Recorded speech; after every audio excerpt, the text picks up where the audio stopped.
유쾌상 개통쾌 정치 토크쇼 정치 인싸 소개 부탁하겠습니다. 네, 안녕하세요. 정주입니다. 안녕하세요. 박성태입니다. 네, 안녕하세요. 윤희석입니다. 안녕하세요. 장성철입니다. 네, 저는 진행의 아나운서 이선영입니다. 광고부터 듣고 오겠습니다.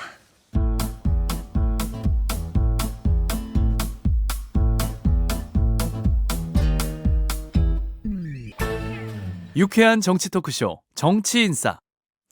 네, 여러분은 정치인싸와 함께하고 계십니다. 오늘은 김건희 씨 얘기로 시작을 할 건데요. 그제 이제 구속된 상태로 재판에 넘겨지면서 전직 대통령 부인이 헌정사상 최초로 이렇게 구속 상태로 재판을 받게 됐습니다.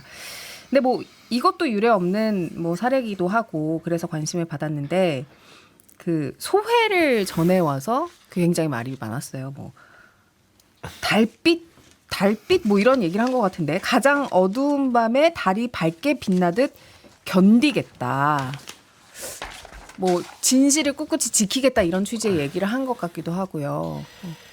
감정에 호소하는 것 같은데요. 저는 여기서 제일 좀 눈여겨봤던 게 뭐냐면 매일이 괴로울 따름입니다. 이랬거든요.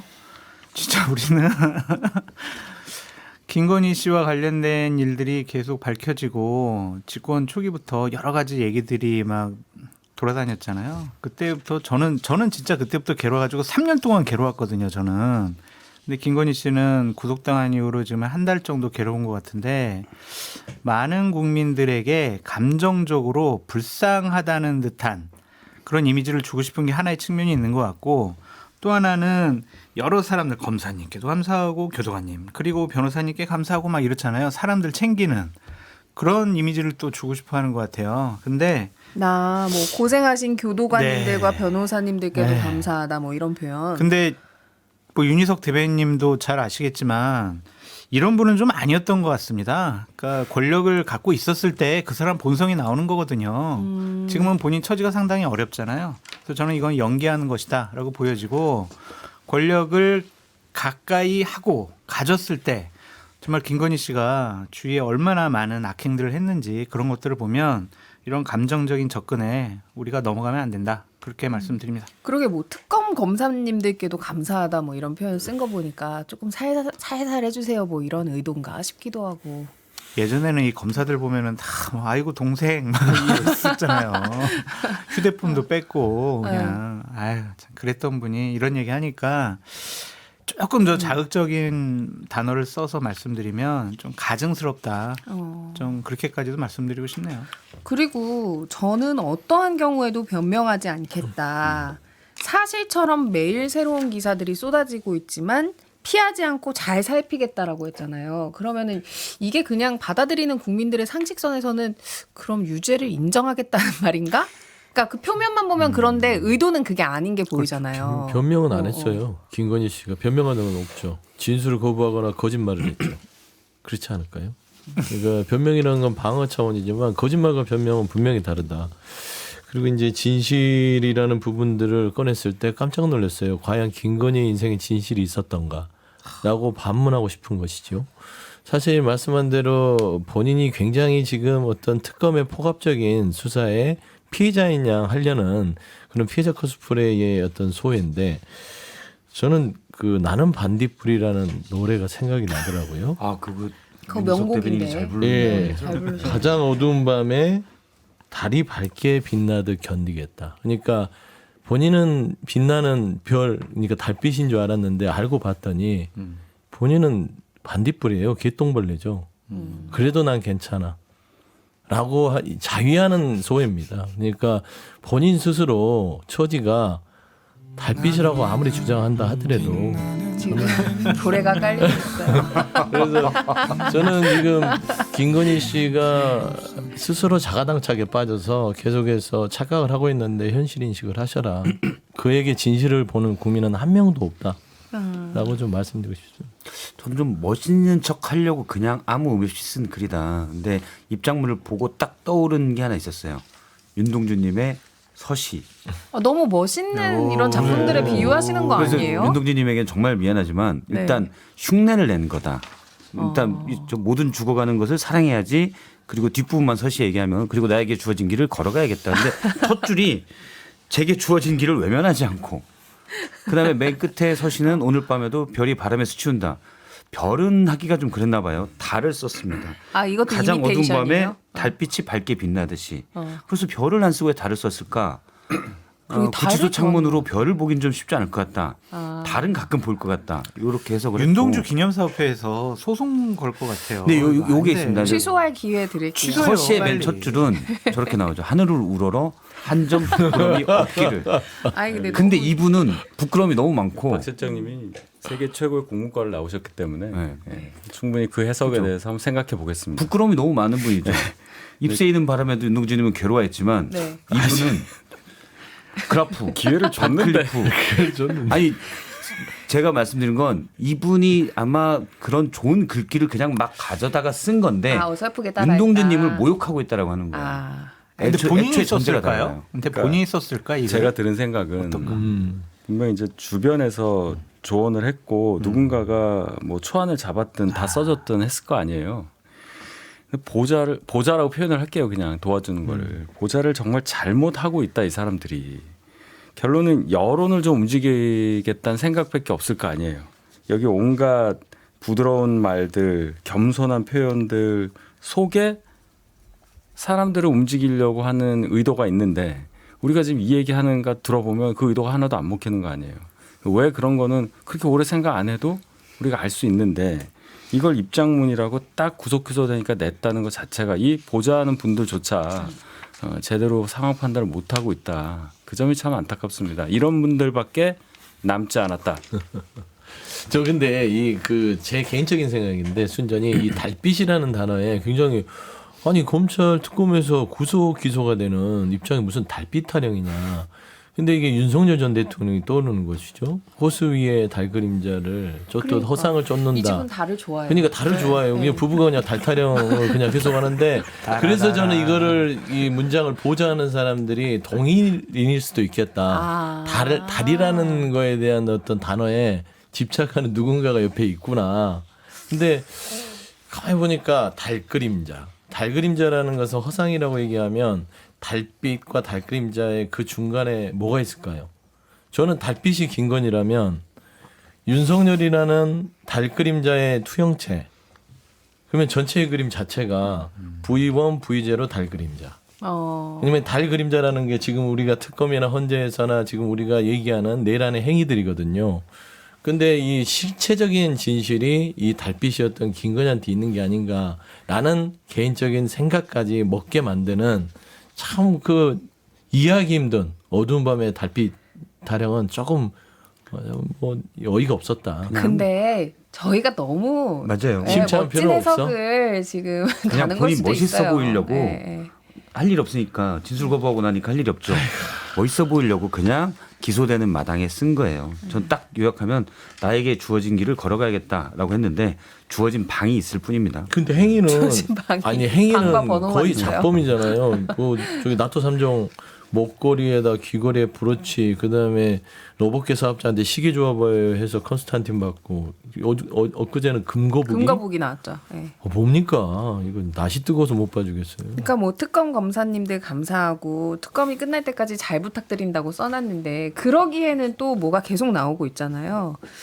이게 명품 논란에 이어서 금거북이가 등장을 했는데 이것도 이제 매관 매직 의혹과 연결이 되고 있습니다. 뭐 금액은 뭐 현재 시세로는 650만 원에서 700만 원 정도 되는 한 양 정도의 금거북이라고는 하는데 이게 사실 좀 작아 보이는 게 상대적으로 그런 것 같아요. 이것도 받으면 안 되죠, 사실. 만약에 받았다고 하면 이 금액도. 다 안 되죠. 이게 이제 10돈이잖아요. 그러면. 예, 예. 그러니까 한 40g 좀 안 되는. 그러니까 그 정도 금액 나올 텐데 10돈이 아니라 0.1 돈도 받으면 안 되는 되죠. 거잖아요. 네, 네. 그리고 그 좀 너무 옛날스럽지 않아요? 금거북이. 거북인지 금 두꺼비인지 모르겠는데 그걸 주면서 거기에 저 편지를 넣었다는 거 아니에요? 그렇죠. 그다음에 이제 무슨 직에 임용이 됐다.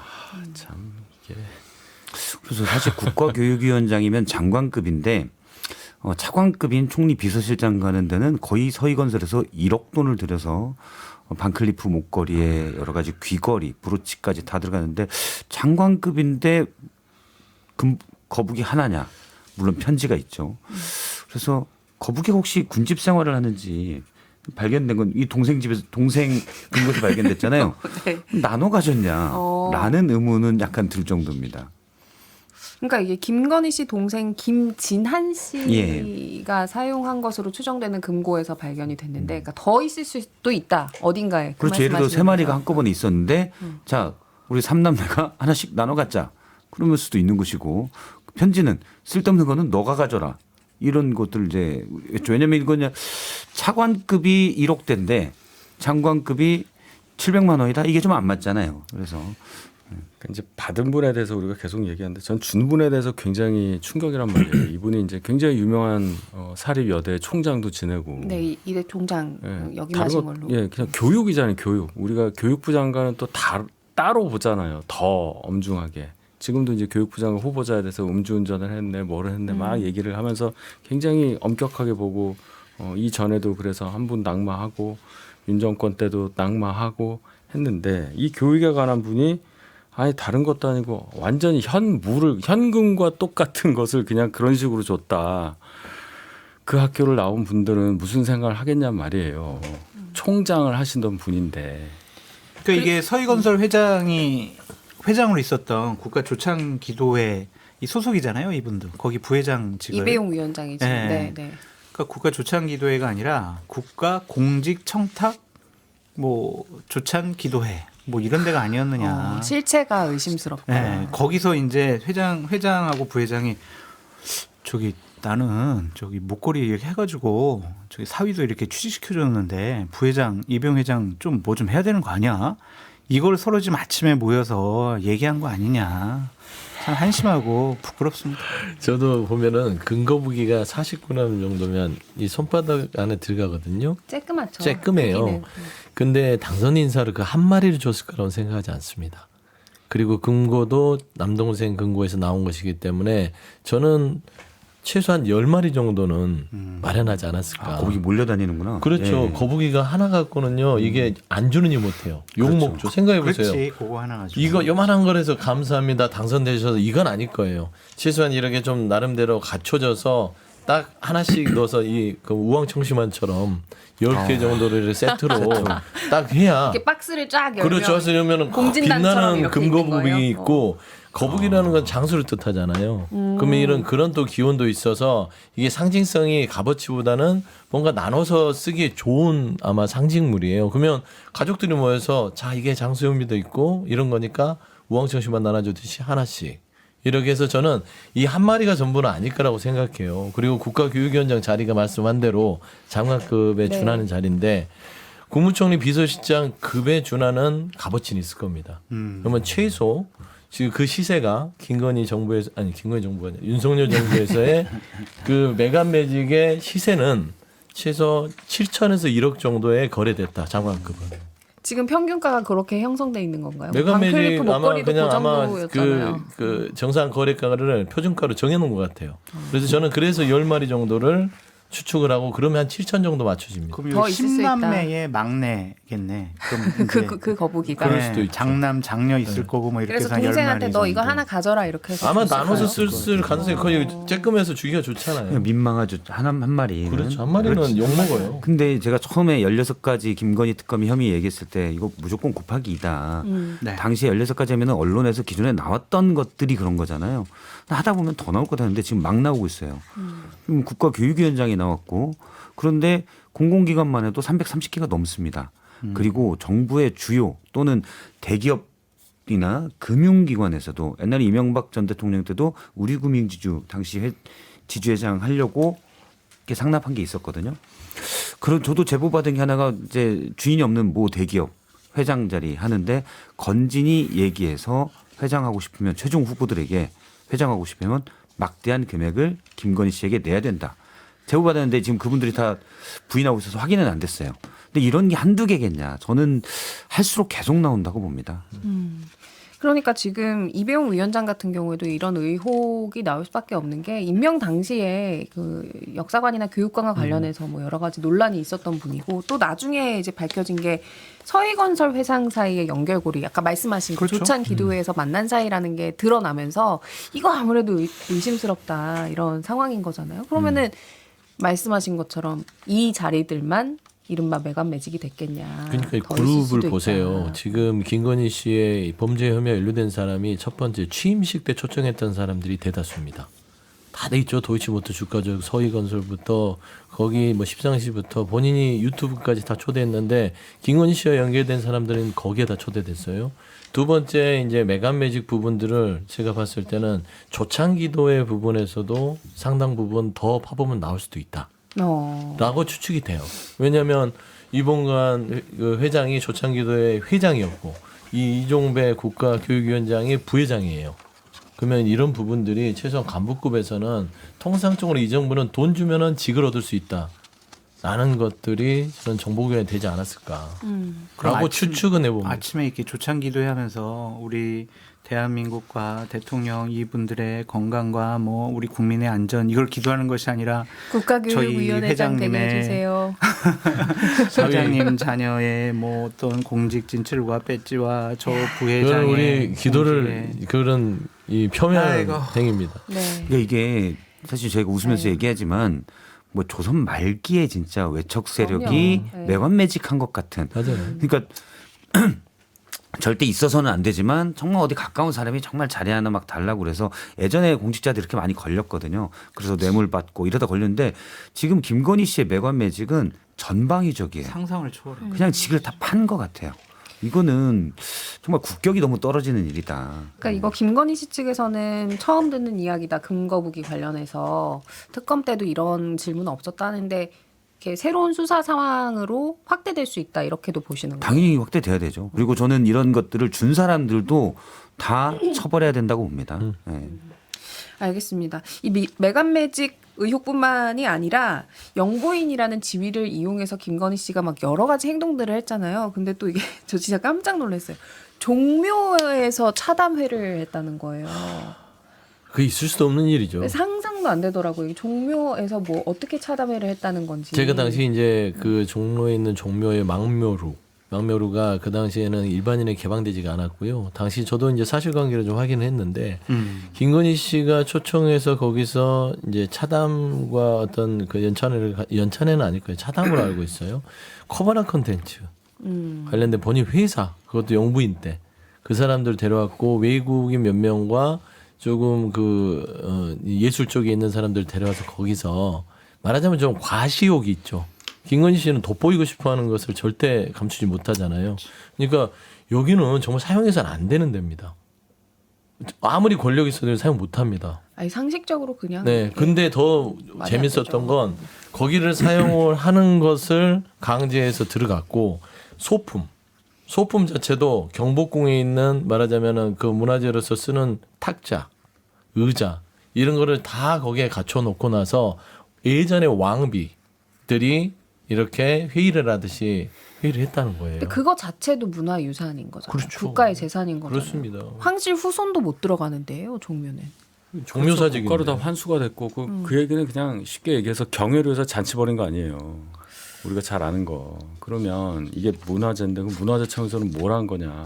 거기까지 가는 거예요. 그 공무원들은 뭐 한 거냐. 어떤 사람이 불법적인 지시를 내린 거 아니에요. 그럼 중간에. 그럼 거기에 순응을 했다는 건데 이러면 더 확대가 되겠죠. 어질어질합니다. 아유. 그러니까 이게 작은 거라고 볼 수가 있겠지만 국가 시스템을 상당히 무너뜨린 게 거의 CCTV가 8대가 있다라는 거 아니에요? 김건희가 그런 행사를 치르니까 CCTV 녹화를 다 중지시켜 버렸어요. 그 말이 안 되는 거잖아요. 그거는 무슨 일이 벌어질지 모르고 진짜 뭐 불날 수도 훔쳐가면 있고. 어떡해요. 그러니까요. 네. 그런 걸 감시하기 위해서 있는 건데 그거를 멈추게 했다, 중지했다. 이 국가 시스템 자체를 이 작은 데서부터 무너뜨린 거다라는 생각이 들고 제일 궁금한 게 있습니다. 누가 도대체 종묘 여기 가가지고 차담회를 하고 싶어 했을까? 누구랑 씨죠. 함께? 아니 누구랑 함께 누구랑 갔냐 함께? 이거죠. 어. 그러니까 이선희 앵커님이 김건희 씨랑 정말 친해요. 만약에. 근데 여러 군데 좋은 데 있는데 저기 나 종묘 거기 가가지고 차 한 잔 마시고 싶어요. 이렇게 얘기할 사람이 누가 있었을까? 아니면은 김건희 씨가 다른 데 다 가봤지만 종묘 가서 종묘가 좋아, 안 이러면서 먹어봤지? 이제, 종묘는 갈래? 누구한테 이랬을까? 한두 번이 아니다. 누구랑 함께 갔을까? 저 그게 제일 궁금해요. 웃으면서 얘기하지만 참담한 얘기고. 종묘사직을 카페로 쓴 거잖아요. 1392년 이후에 유일한 인물일 것 같아요. 아유, 알겠습니다. 김건희 씨 얘기는 여기까지 좀 하고요. 광고 듣고 와서 이어가겠습니다. 지금 여러분께서는 6회, 상쾌, 통쾌한 정치 토크쇼 정치 인싸를 듣고 계십니다.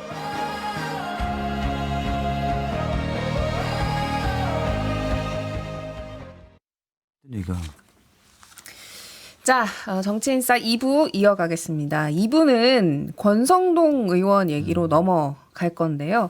통일교 측으로부터 불법 정치자금 받은 혐의를 받고 있는 권성동 의원 구속영장이 결국은 청구가 됐습니다.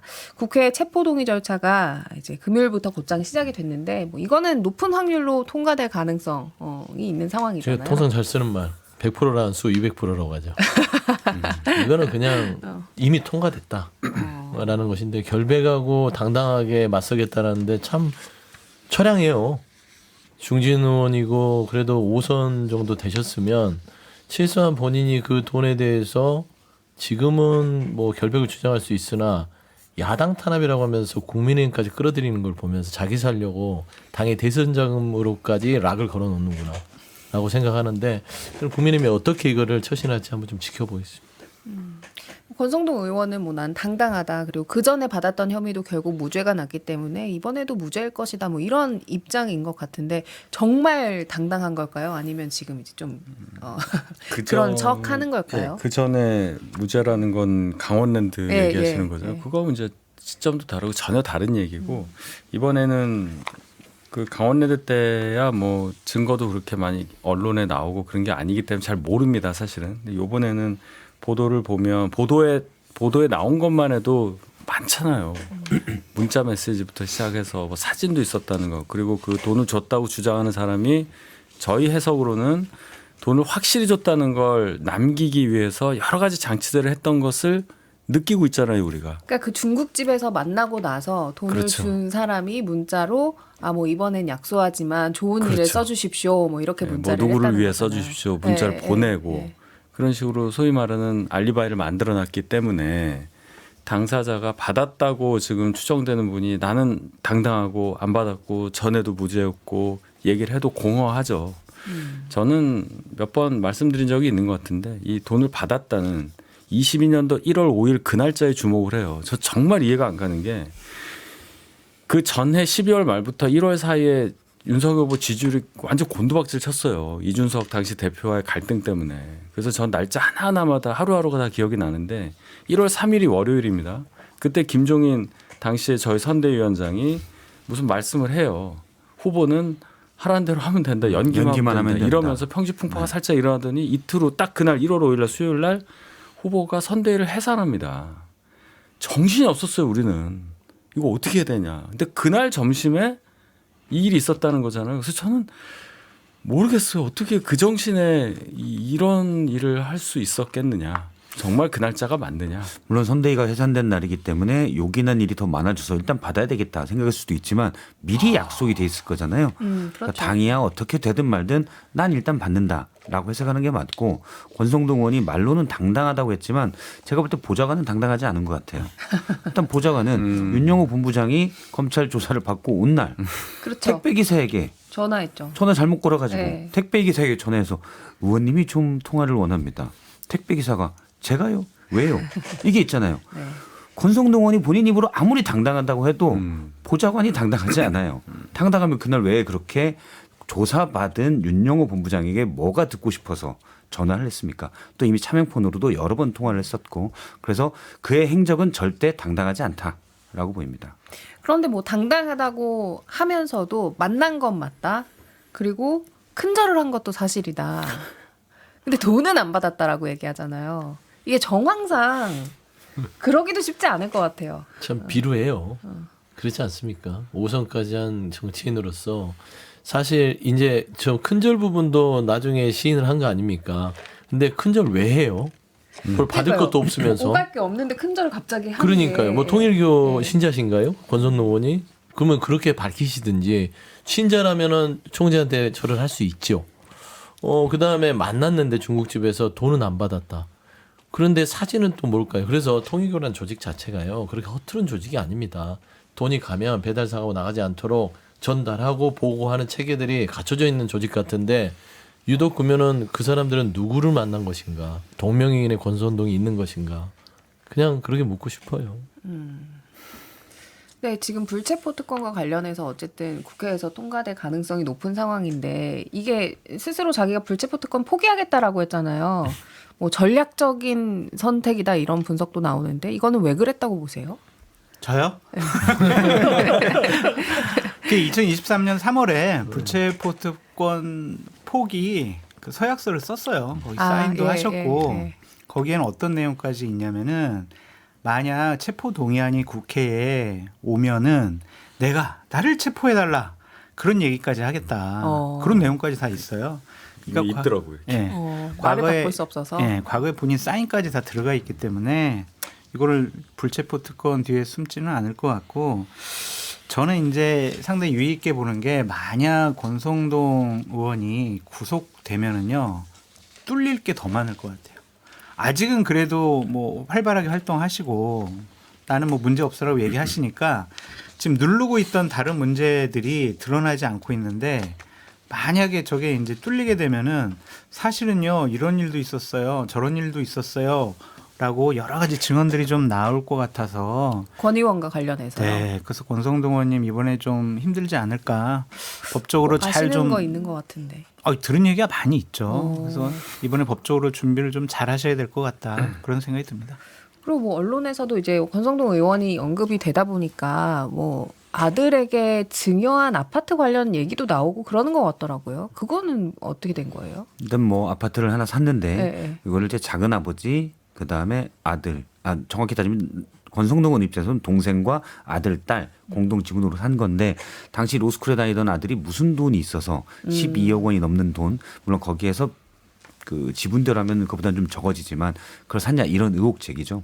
그리고 사실 그 아파트 한 채를 그렇게 뭐 작은 아버지랑 뭐 해서 그렇게 지분을 나눠 갖는 것도 굉장히 희한한 형태잖아요. 지분 구조가 작은 아버지가 50%, 아들, 딸이 25%씩인데 이해가 다른데 작은 아버지가 같이 들어가는 경우는 별로 그렇죠. 없거든요.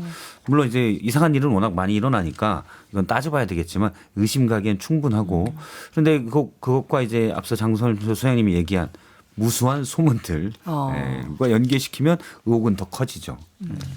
그런 식으로 이제 우리가 알지 못했던 여러 가지 권 의원과 관련된 조금 찜찜한 부분들이 이제 쭉쭉 나올 수 있다라고 예언을 제일 중요한 건 대선 자금이에요. 대선 자금. 그러니까 그 문자 메시지에 윤석열 후보를 통해서 작지만 뭐 좀 긴히 써달라라고 했잖아요. 그럼 이게 한 번이었는지 두 번인지 세 번인지 이제 수사를 해야 될 거예요. 근데 이제 권선동 의원이 이게 내가 그냥 받았다 하고 끊으면 대선 자금 올까지 안 번질 수 있는데 저는 사실상 본인이 뿌리라고 했거든요.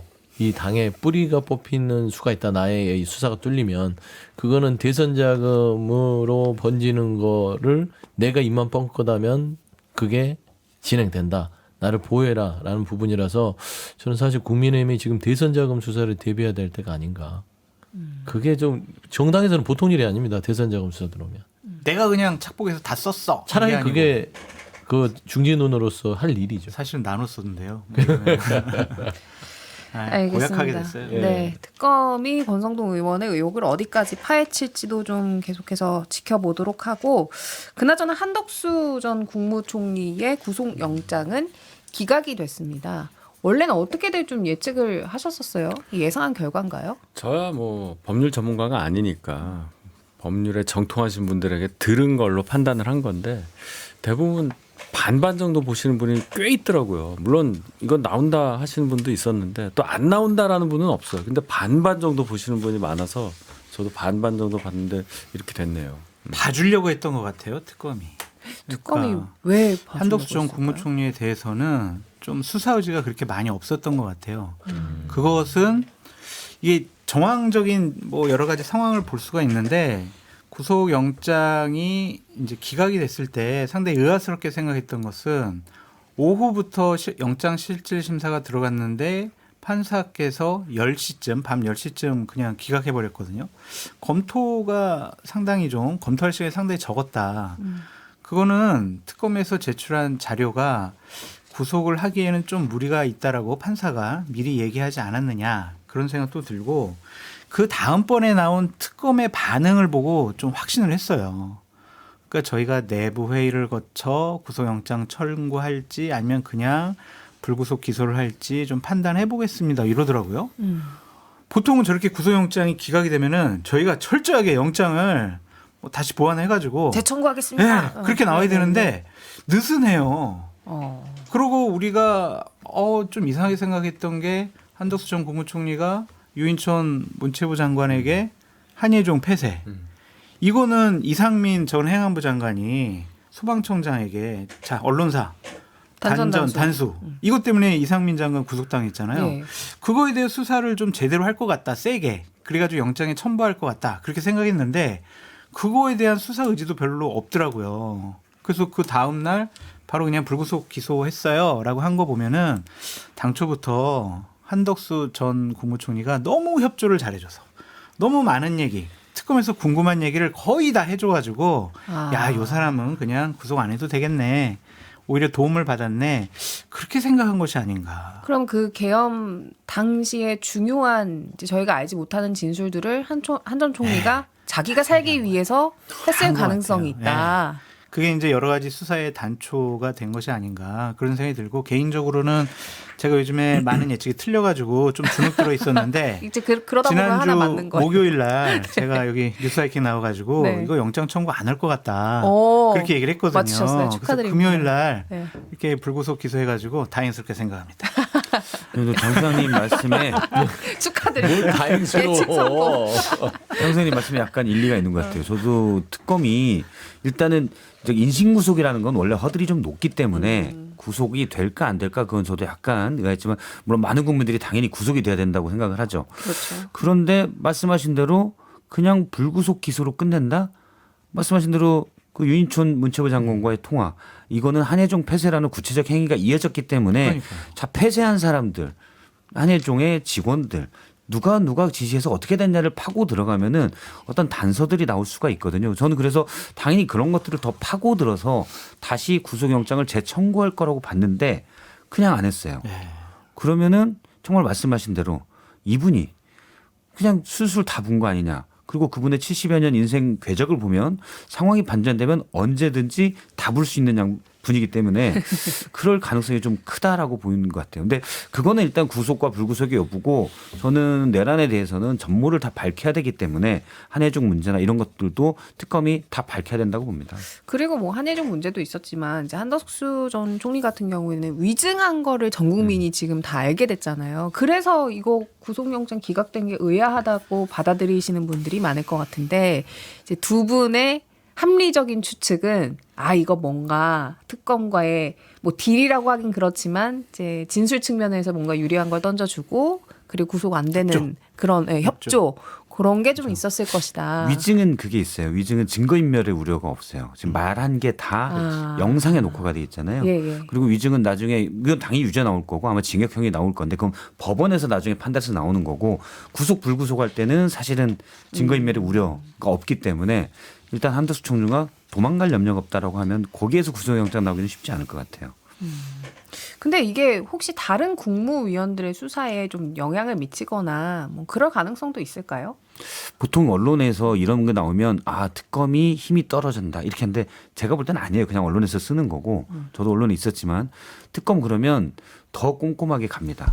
계속 이게 만약에 영장이 기각되거나 그러면 그때는 아무래도 타격을 받잖아요. 더 꼼꼼하게 가고 그리고 법 쪽이나 특검 내부에서도 사실 검찰도 그런 게 있어요. 서울의 중앙지법의 영장전담 판사가 3명인데 판사들의 스타일에 따라서도 약간 차이가 나기 때문에 보통 또 청구합니다. 다른 분은 또 어떻게 생각할지 모르니까. 그리고 국무위원 말씀하셨는데 일단 개헌 관련해서는 행안부 장관 아니면 국방부 장관의 건의를 총리가 받아서 대통령에 전달돼서 하는 과정이 있잖아요. 그러면 이제 국방부 장관 김용현, 행안부 장관 이상민 다 구속이 됐고 예. 한 총리만 이제 이렇게 됐으니까 다른 국무위원들은 적어도 개헌 관련한 사안에 대해서는 이분들보다는 비중이 떨어지겠죠. 그러니까 그것은 그렇게 큰 관심 사안이 될 것 같지는 않습니다. 일단은 그 짧게 말씀드리면 그 수사 동력이 떨어졌다는 판단에 있어서는 수사 동력이 한덕수 전 총리가 중심에 있지는 않다라는 것을 우리가 고려할 때는 수사 동력은 전혀 상관이 없을 것 같고요. 다만 이제 국민 정서상 한덕수 전 총리가 그 특검에서도 얘기했잖아요. 계엄이 성공할 줄 알았다. 이 말이 경악스러운 거예요. 그러니까 계엄이 성공할 줄 알았으면 죽기사기로 막아야 될 거 아닙니까? 그런데 계엄이 성공할 줄 알고 그거에 동조하고 협조하고 했냐라는 부분에 있어서 이번에 구속영장 기각이 안타까운 것인데 사실상 이번에 인신구속만 면한 것이 재판에 가면 더 엄중하게 재판부가 여기에 대해서 처벌할 수도 있기 때문에 이게 꼭 구속 여부가 혐의가 낮아졌다라고 판단하는 것은 조금은 좀 뭐 과도한 해석일 수도 있다 그렇게 생각합니다. 알겠습니다. 자, 이번에는 검찰 개혁 관련한 소식으로 넘어가서 어제 나온 이제 보도에 따르면 이 대통령이 검찰 개혁과 관련해서 국민 통합 의견을 좀 청취하자라는 이야기를 했더라고요. 그러면 요 주장의 배경에는 약간 당정 간의 불협화음이 있지 않나 하는 분석도 있던데 어떤 근데 상황이에요? 저희가 지난 윤석열 정부 3년을 보면서 뭔가 일방적인 국정 운영을 보다 보니까 이게 정상적인 국정이 지금 상황이거든요. 뭔가 이견이 있다는 거. 서로 다른 다양한 주장들이 펼쳐지고 결국에는 대통령께서 이런 부분들을 우리가 토론해보자. 라는 게 원래 정상적인 민주주의 국가의 시스템 아닌가요? 그냥 어떤 힘 있는 사람이 이렇게 해. 그리고 일방적인 개혁이라는 것들이 그게 시원해 보일 줄 모르나 우리가 기억해보세요. 의대 정원 2,000명 고집해서 어떻게 됐습니까? 국가도 힘들고 사회도 힘들고 국민도 힘들었잖아요. 충분한 토론이 있었다면 개혁 자체가 성공할 수 있었는데 저는 사실상 민주당에서 지금 추진하는 검찰개혁이 돼야 되는 것을 저도 100% 동감하는데 사실 정성호 법무부 장관이나 대통령께서 조금 국민들이 납득할 수준의 어떤 모습들을 우리가 연출해 주자라는 측면에서 여러 가지 주장과 이견을 내서 토론을 하자는 거. 저는 이게 불협화음으로 규정하는 것들은 조금 우리가 지난 3년을 살아왔던 관성이 좀 우리가 정상적으로 판단한 부분들을 마치 좀 이질감으로 판단하는 게 아닌가 저는 생각이 듭니다. 그러니까 서 수장님은 지금 이제 정성호 장관이나 이재명 대통령의 톤 조절 정도의 표현을 지금 사용을 하셨는데 이문정 서울 동부지검장은 아주 맞불을 놨어요. 이렇게 하면 안 된다. 정성호 장관조차 검찰에 장악됐다. 이런 표현까지 썼거든요. 놀라워요. 이런 얘기를 하고 이거는 결국에는 정성호 법무부 장관을 공격하는 게 아니라 대통령을 공격하는 것으로 보여지거든요. 대통령께서 좀 더 얘기 나눠보자라고 얘기를 하신 건데 이런 식으로 급하게 얘기하는 것이 뭘까? 개혁에 대한 어떠한 의지가 좀 더 강한 것인지 아니면 다른 정치적인 의도가 있는 것인지 아니면 본인이 다른 정치적인 목표가 있는 것인지 좀 헷갈리더라고요. 이문정 검사장의 여러 가지 얘기를 들어보면. 그러니까 이분이 신분이 예를 들어 민주당 소속 국회의원이라든지 아니면 뭐 정치인이라든지 이러면 뭐 그럴 수도 있다 생각하겠는데 현직 지검장이잖아요. 그러면 본인의 상사를 5명을 지금 검찰개혁의 오적이라고 얘기를 하고 5대 로펌과의 유대관계가 있는 게 아닌가 하는 얘기를 듣고 있다는 얘기를 공개적으로만 하면 이게 어떻게 되는 겁니까? 이 뭐라고 그럴까요? 질서라는 게 있잖아요. 이 정부에 검찰도 또 법무부도 다 공무원 조직이잖아요. 이 정부에서의 어떤 위계, 업무함에 있어서의 질서 이런 게 지금 처음부터 어떻게 진행되고 있냐는 거예요. 제가 드리는 말씀은. 그러니까 불협화음이 아니다라고 말씀하고 싶은 건 제가 이해를 하겠는데 본질적인 부분에서 지금 문제가 있는 거잖아요. 이분의 주장은 중수청이라는 거를 만들어서 수사 기능을 검찰에서 떼는 과정에서 중수청을 행안부에 두느냐 법무부에 그냥 두느냐를 가지고 그 지점을 지적을 하고 있는 거예요. 지금. 그리고 보안수사권도 검찰 이쪽에 주면 안 된다는 얘기까지 하고 있는데 그 얘기는 선을 완전히 넘은 거죠. 정부, 그러니까 이재명 대통령, 정성호 법무부 장관은 거기까지 가고 싶지 않은 거잖아요. 이게 뭐냐, 이걸 어떻게 해결할 거냐, 저는 지켜봅니다. 이문정 검사장이 워낙 그 셀럽이기 때문에 사실은 인플루언서라고 할 수도 있고 그렇잖아요. 인지도가 높으신 분이기 때문에 그렇죠. 큰 네. 거지.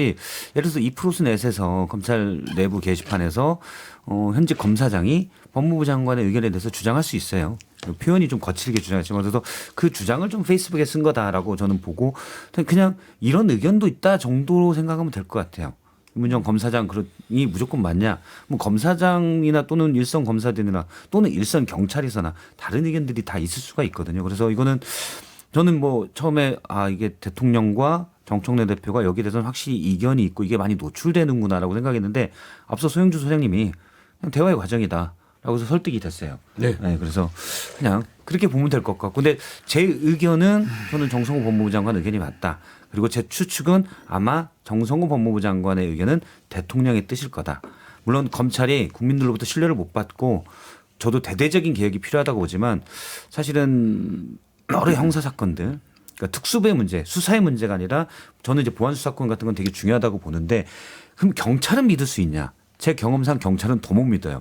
그래서 검찰을 믿으라는 거냐? 아닙니다. 서로 통제하고 견제할 수 있는 장치를 마련해야 된다고 봐요. 지금 검경 수사권 조정에서 일부 미스가 있어서 형사 사건이 너무 지연되고 경찰의 수사를 어느 정도 통제하거나 이럴 수 있는 게 없거든요. 그래서 그런 장치는 좀 필요하다라고 봅니다. 이문정 지검장에 대해서 한 말씀을 좀 해야 될 것 같은 게 그분이 여러 가지 검찰 내부에서 개혁적 목소리 내는 것은 제가 크게 인정합니다.